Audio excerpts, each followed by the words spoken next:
I want you to picture a scenario. It's Monday morning. Okay. You wake up and you have this incredible clarity, Hmm. You are going to be a new person today. You can eat clean, crush your to-do list, be patient with that one coworker who always chews too loudly. You are, for all intents and purposes, new you. New you, exactly. The classic new year, new me energy. But on a random Monday. I'm with you. But then, fast forward to maybe 11:00 a.m., you've doom-scrolled for 45 minutes, you snapped at an email because the font size was wrong, and you're currently eyeing a donut with a level of lust that is frankly a little disturbing. And you think to yourself, who is this person? I thought I got rid of this guy. Exactly. It feels like a glitch in the software. Or a betrayal. A total betrayal. It's this universal experience of looking in the mirror and realizing there's a stranger living in your head who hates your goals. Well, today we are doing a deep dive into a source that says you aren't crazy. In fact, that internal contradiction is actually the entire point. It's what he calls the great riddle of the human condition. We are looking at a sermon delivered way back in 1879 by the legendary preacher C.H. Spurgeon. It's titled The Dual Nature and the Duel Within. And before we jump in, we should probably set the stage. Spurgeon is speaking from a specifically Christian theological framework, but what makes this text so fascinating, I think, for a deep dive is the psychological profile he builds. Right. He's describing a civil war inside the soul. A civil war. I mean, that feels accurate. And his central thesis is pretty radical. He argues that if you feel like a paradox, if you feel like two people fighting for the steering wheel, that is not a sign of failure. It's a sign of life. It's a sign of life. So our mission today is to unpack Spurgeon's theory of these two men inside us, why he thinks people who claim to be perfect are actually incredibly suspicious, and then finally his strategy for winning this war without, losing your mind. And it all starts with that concept you just mentioned, the riddle. Okay, so let's unpack this. Spurgeon kicks things off by referencing Plato, right? He does. Plato famously said that every man is two men, which is a great sort of philosophical way of saying we all have conflicting desires. Sure. But Spurgeon takes this ancient idea and pushes it way further. He says the believer, so someone trying to follow a spiritual path, is emphatically two men in one. Two men in one. It sounds like a sci-fi movie. It's almost more of a biological reality in his view. He breaks it down into two principles.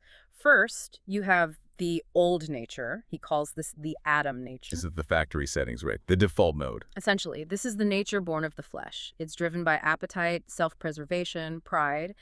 And here's the crucial point Spurgeon makes that trips a lot of people up.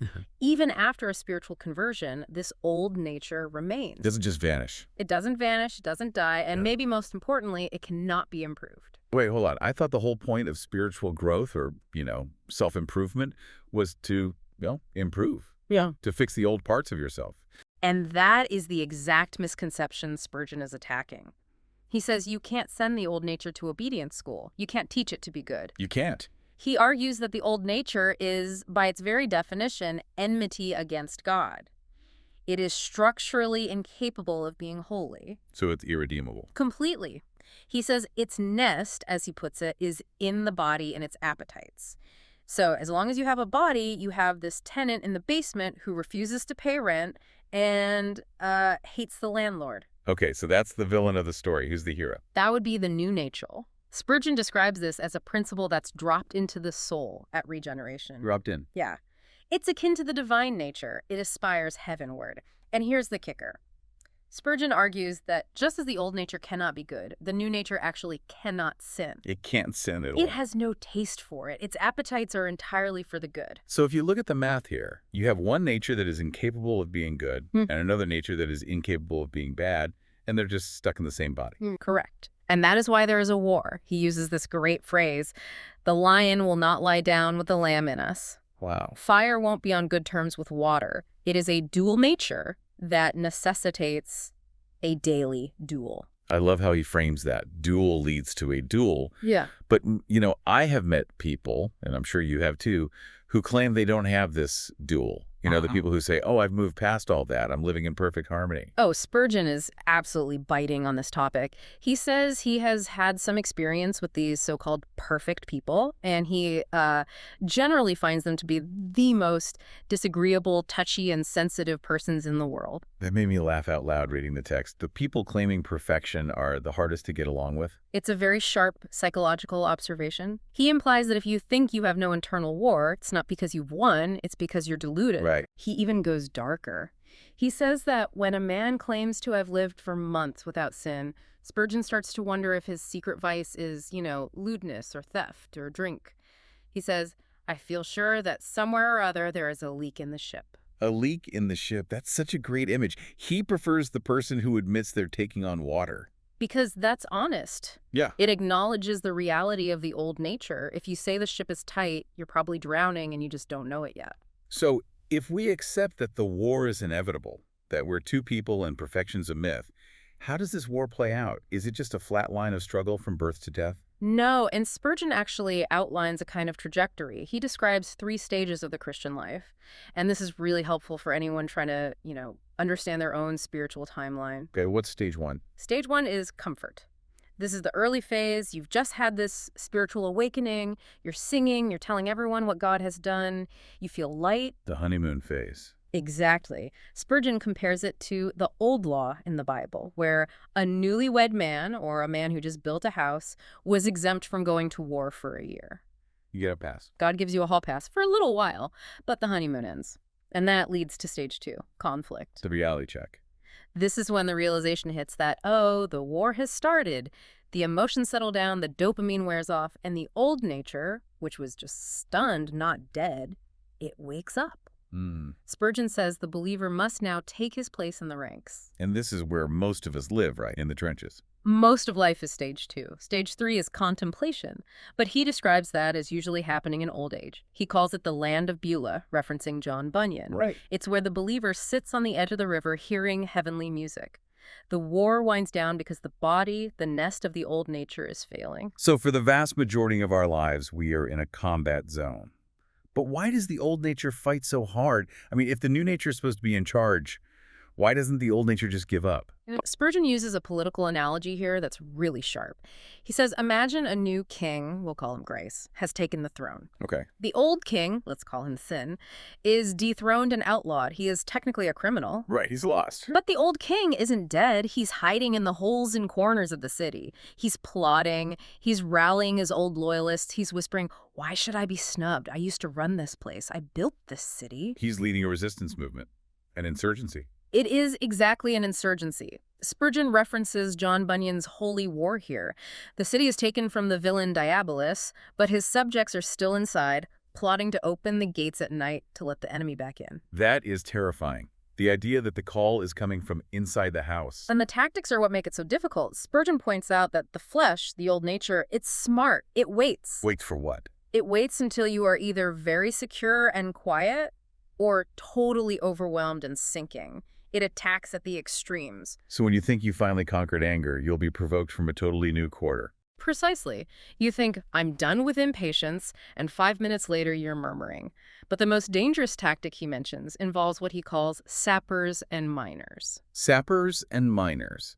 I had to look this up. This is a military term, right? It is. In siege warfare, sappers were soldiers who dug tunnels underneath the enemy's fortifications to collapse them from below. So you don't see them coming. You don't see them and you don't hear them.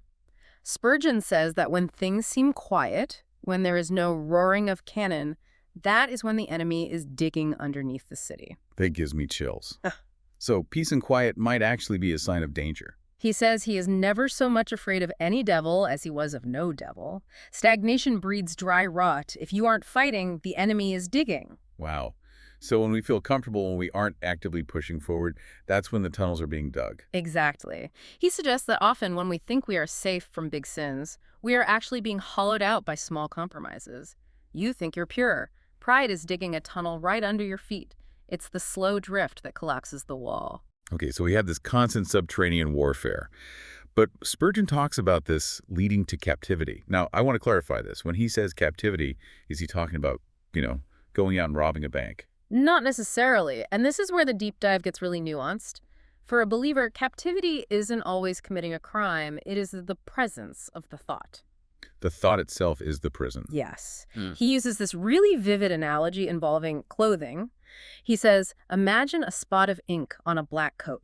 You wouldn't really see it. It would just blend in. Right. That's the old nature. A little more sin on a sinful nature. Who cares? But imagine a spot of ink on a white handkerchief. It's a disaster. It ruins it. The new nature is that white linen. So for a person with this new nature, even a spot of temptation feels like a massive failure. It grieves them. He told a story about a photograph here that really stuck with me, the ghost of the mule. Ah, yes. This is such a perfect and kind of weird 19th century illustration. Can you walk us through that one? So, Spurgeon describes seeing a photograph of a beautiful ancient temple in Rome. It was a well-executed photo, very sharp architectural details, but right across the middle of the picture, there was this ghostly blur. A spectral cloud. It was a mule in a cart. See, back then, camera exposures took a really long time. So this mule had walked by while the shutter was open. It wasn't there long enough to be solid, but it was there long enough to leave a trace. A ghost trace. And Spurgeon applies this to the soul. He says, even when our heart is cleansed, the trace of a temptation can mar the picture. You didn't do the bad thing. You didn't stop and buy the cart. But the image of the temptation passed through your mind and it left a mark. That is so relatable. You don't scream at your spouse, but you replay the argument in your head for 3 hours. You didn't sin, technically, but the ghost of the mule is ruining the picture. Exactly. That is captivity. It's the sorrow of having the thought at all, and it leads to a loss of joy. He talks about distractions here, too, which I think anyone trying to focus can understand. Yes, he notes that the flesh uses paltry concerns to disrupt communion with God. You try to meditate, and suddenly a child cries. Or, in his specific example, a man starts grinding an organ under the window. The 19th century equivalent of a leaf blower. Precisely. And the flesh latches onto that irritation. It stops you from praying.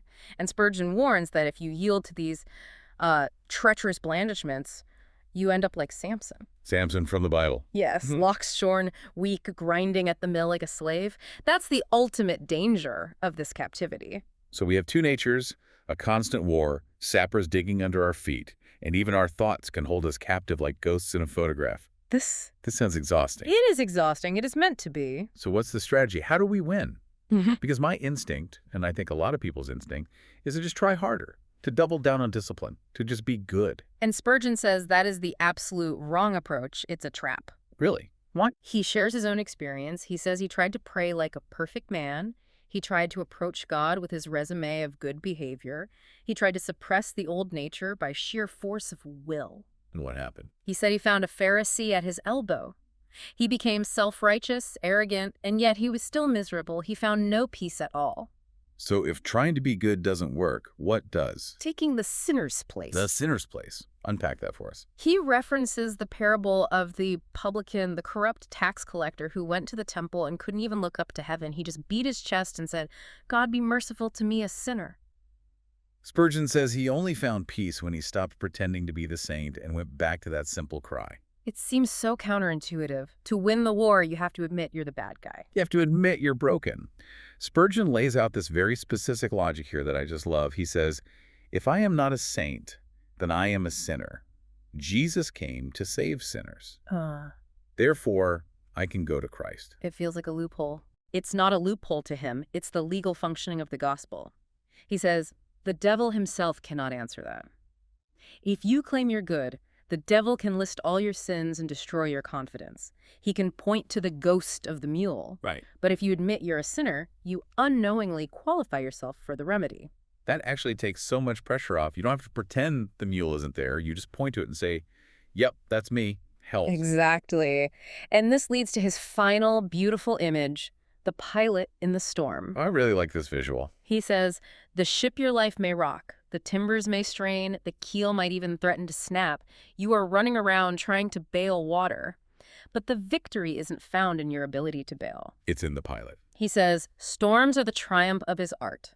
The pilot Christ, in this metaphor, knows the art of storms. He knows how to steer. The victory isn't found in self-reliance, but in living upon Jesus. And there's one final twist here that I found really encouraging. Spurgeon basically says that the fact that you are fighting, the fact that you're miserable about this struggle, is actually the best news possible. Yes. This is the whole concept of simul justus et peccator, simultaneously righteous and a sinner.